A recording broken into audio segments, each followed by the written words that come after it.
Salut à tous et bienvenue sur ma chaîne. Alors aujourd'hui on va parler de quelque chose d'un peu spécial. Je vais vous montrer comment choisir convenablement des pièces pour un ordinateur que vous voulez monter vous-même. D'ailleurs des vidéos suivront pour vous expliquer comment monter votre ordinateur. Et la dernière, comment installer un Windows correctement et tous les drivers qui vont avec. Les pièces que je vais vous présenter aujourd'hui sont des pièces qui viennent de ma configuration, donc de mon PC. Ce ne sera peut-être pas les pièces les plus adaptées pour vous, mais ça suffira largement pour vous donner un exemple. Alors pour commencer, on va parler de la carte mère. C'est l'élément principal du PC. Ce sera la carte qui va pouvoir joindre votre carte graphique, vos composants, vos autres cartes, vos disques durs. Tout ce qui est sur votre PC va passer par cette carte. Donc pour bien la choisir, il faut savoir qu'il en existe de différentes tailles. Je vais parler juste des trois plus connus. Il y a l'Extended ATX. Vous les reconnaîtrez car elle dispose la plupart de deux processeurs, de deux slots pour processeur. Il y a les ATX, donc ce sont les cartes standards qui correspondent à l'ordinateur blanc que vous allez voir d'ici une seconde. Et il y a les mini ou micro ATX, ITX, donc c'est des cartes comme celles que j'ai. On les trouve généralement dans des ordis plus petits qui correspondent à des ordis multimédia, de salon, pour regarder des films en streaming, la télé, peu importe, mais qui ne sont pas pour autant moins bien, ou peu importe, elles sont juste plus petites et prennent moins de place. Pour choisir une carte mère, c'est comme pour tous les autres composants. Vous avez des sites super, je nomme LDLC, qui est un site où j'ai quasiment acheté tout mon matériel. Ils ont un super service après-vente, et la livraison est très rapide. Tout ce que vous pouvez acheter là-bas est de très bonne qualité. Il y en a d'autres, Top Achat, et j'en passe. Je mettrai une liste juste en dessous de la vidéo, de la description. Donc revenant à la carte mère. Donc pour bien choisir une carte mère, il y a la taille que je vous ai expliqué. Il faut prendre en compte le nombre de slots pour la RAM. Donc les slots, c'est les quatre slots que vous voyez là. Plus il y a de slots, plus vous pouvez avoir de quantité de RAM. Ça paraît logique, 4 slots c'est 32 Go. Quand vous n'en avez que 2, c'est que 16 Go. Donc ça paraît évident.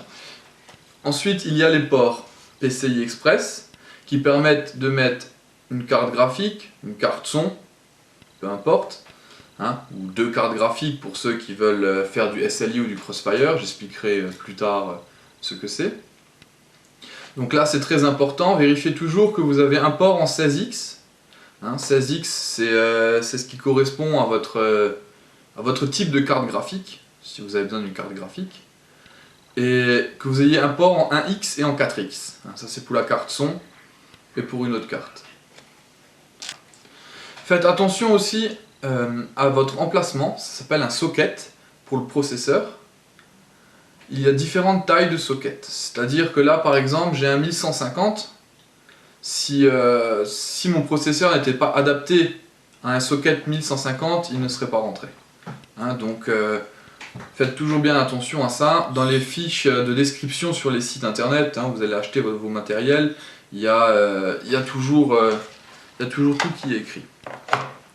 Pareil, si vous voulez après rentrer dans les détails, vous pouvez toujours regarder le nombre de prises pour vos fans, donc c'est les ventilateurs. Ça peut toujours être intéressant si vous faites une configuration assez poussée, d'avoir assez de ventilateurs, assez de prises pour vos ventilateurs. D'avoir des ports vidéo, donc DVI, ça c'est important de nos jours, c'est d'avoir du DVI, du VGA. Tous les écrans que vous achetez maintenant ce sont DVI. Donc je vous montre, le DVI c'est ça. Le VGA, c'est vous prenez n'importe quel ancien écran, vous verrez, c'est les prises bleues derrière qui se dévissent. Ensuite, après le choix de votre carte mère, il y a le processeur. Donc je vous ai expliqué, le processeur c'est le cœur de votre PC et il s'installe dans le socket. Donc là pareil, vous devez choisir un processeur qui correspond à la taille du socket de votre carte mère. Ça paraît logique. Il faut savoir qu'il y a deux très grosses marques de processeurs qui est Intel et AMD. Moi je ne vous parlerai que d'Intel parce que tous mes ordinateurs, toutes mes configs sont avec Intel. Donc, je ne fais pas de favoritisme, hein, c'est juste une préférence pour ma part, vous pouvez choisir ce que vous voulez. Il existe là, je vais vous donner les trois, pour moi, 3 ou 4 plus gros processeurs, hein, les plus connus, les plus répandus pour une config simple jusqu'à une config plus professionnelle. Donc vous aurez le Celeron, c'est Intel Celeron. Là ce sera très bien pour une config comme je vous ai expliqué, multimédia toute simple, hein, ça suffit aisément. Ensuite, il y aura le processeur i3 qui correspond à une config un peu plus axée sur, on va dire, un petit peu de jeu, un petit peu plus élaboré, hein, la multimédia et plus. Vous aurez un i5 qui suffit aisément pour une config gamer, hein, donc celle qui est gamer avec un petit peu de retouche, un petit peu de vidéo, peu importe. Et le i7 peut aussi aller pour une config gamer, mais je dirais qui est plus centré sur une configuration un peu plus professionnelle. Après, selon vos budgets, vous pouvez très bien prendre une gamme au-dessus, mais ce n'est pas forcément utile. Donc retenez bien le Celeron, l'i3, i5, i7. Si vous ne savez pas quoi choisir, pas la peine de chercher autre part, ce sont vraiment des valeurs sûres. Si vous voulez une config multimédia, l'exemple, un Celeron ou un i3, il faut toujours être entre 2,5 et 4 GHz. En dessous de 2,5, ne prenez pas, c'est pas la peine. Au-dessus de 4, à moins que vous voulez faire une config professionnelle, c'est pas la peine non plus. Hein, donc 2,5 c'est très bien pour une config multimédia, vous montez jusqu'à 3 ou 3,2 pour une config plus ou gamer. Ensuite, il y a les RAM. Qu'est-ce qu'une RAM? C'est une mémoire vive, hein, ça ressemble à ça, plus ou moins. Et il y a différentes tailles aussi. Hein. Il y a toujours des tailles, il y a toujours des sortes. Moi j'ai des RAM en DDR3. Hein. Normalement toutes les cartes mères que vous achetez aujourd'hui demanderont du DDR3.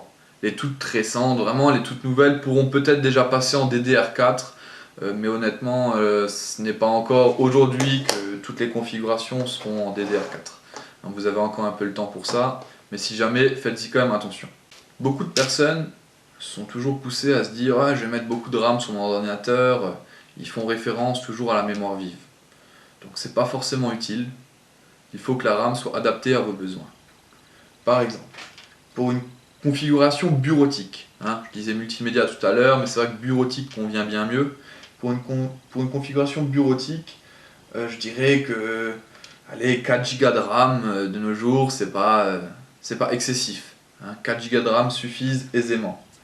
C'est à peu près dans les 20 ou 25 euros les 2 Go. Pour 50 euros, vous avez 4 Go de RAM, hein, et vous êtes largement au-dessus de vos besoins.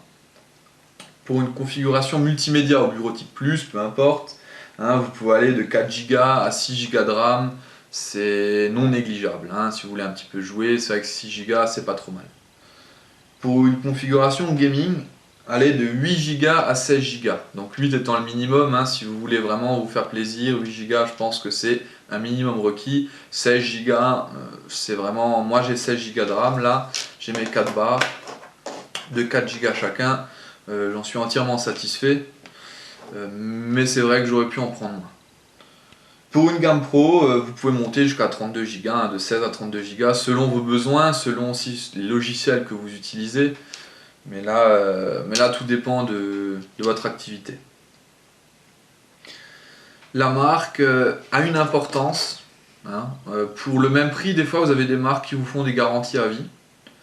Vous avez des marques qui sont parfois mieux que d'autres. Hein. Je vois Kingsdom ou bien des marques comme Corsair, ce sont de très bonnes marques. Il y en a d'autres. Hein. Je ne veux pas non plus dire qu'il n'y a que celle-là. Mais ce sont des très bonnes marques qui sont garanties à vie. Le prix n'est pas beaucoup plus cher, mais la qualité est bien meilleure. Hein. Donc parfois, mettez 2-3 euros de plus pour avoir quelque chose de qualité qui tiendra bien plus longtemps qu'une sous-marque ou autre. L'important c'est la vitesse de la RAM.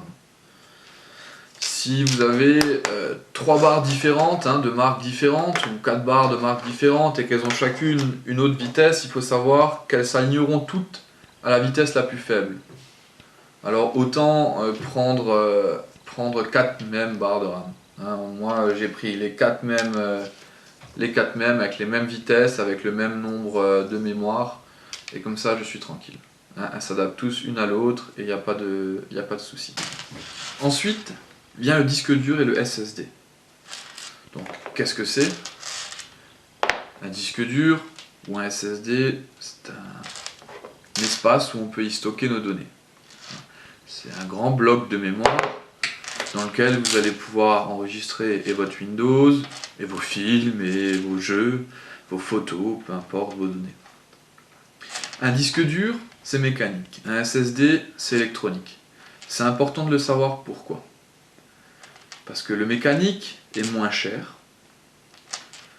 mais le mécanique est bien plus lent et bien plus bruyant. Un électronique sera beaucoup plus cher, malgré que son prix est nettement en baisse. Par contre, il sera très silencieux, il aura une durée de vie bien plus longue et il sera très rapide. Donc là aussi, c'est un choix important à faire, mais tout dépend de votre configuration. Pour une configuration bureautique, je dirais qu'un disque dur d'1 Tera, 500 Go, peu importe, hein, c'est un prix qui varie entre 20 et 50 € suffirait largement. Donc le gros disque dur, hein, pour quelqu'un qui utilise son ordi peu souvent, n'a pas besoin d'un SSD. Si vous voulez acheter un disque dur comme ça, donc le prix que je vous l'ai donné, c'est entre 25 et 50 €. Et la taille, donc c'est du 3,5 pouces. C'est la taille qui rentre dans tous les PC. Là, il n'y a pas besoin de choisir une carcasse. Toutes les carcasses sont adaptées à du 3,5. D'ailleurs, c'est pour ça qu'on voit que sous le SSD, j'ai dû y mettre, qui était livré d'ailleurs avec, pour l'adapter en 3,5 pouces.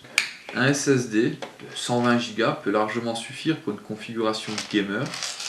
Si vous y alliez à côté un disque dur de 500 Go, 1 Tera, peu importe, hein, pour y stocker les données non importantes. Quand je dis non importantes, c'est les photos, les vidéos, ce sont des données où on n'a pas besoin de les ouvrir tous les jours, ce sont des données qu'on ne passe pas des heures dessus, hein, ce sont les grosses données qu'on stocke en masse, donc c'est pratique de les stocker là-dessus. Par contre, donc voilà, Windows, même Internet, hein, si vous voulez avoir un surf un tout petit peu plus rapide, j'ai mon Firefox dessus, j'ai mon Internet dessus, j'ai Windows donc dessus, et j'ai tous mes jeux vidéo dessus. Donc, une carte graphique, qu'est-ce que c'est? C'est une carte qui va remplacer la puce vidéo intégrée dans votre configuration. Ça va permettre déjà de 1 de faire la connectivité entre le PC et votre écran. De 2, ça va permettre pour les plus gamers de pouvoir augmenter leur qualité de jeu. Hein. Donc c'est toujours plus plaisant de pouvoir jouer à un jeu vidéo ou de pouvoir faire de la retouche vidéo ou peu importe avec des graphismes élevés. Pour chaque configuration, on peut y installer une carte graphique, je dirais, de différents types. Donc la carte graphique se calcule en gigas de mémoire vidéo. Pour une configuration bureautique ou bureautique plus, hein, donc vous prenez une carte graphique qui vous rendra 1 giga de mémoire vidéo, vous suffira amplement. Ce sont des cartes graphiques peu chères, hein, entre 20 et 50 €. Pour une configuration gamer, donc là je vais reparler de ce que je vous ai dit avant, du Crossfire ou du SLI. Pour les configurations gamer, beaucoup disent qu'ils veulent mettre 2 cartes graphiques.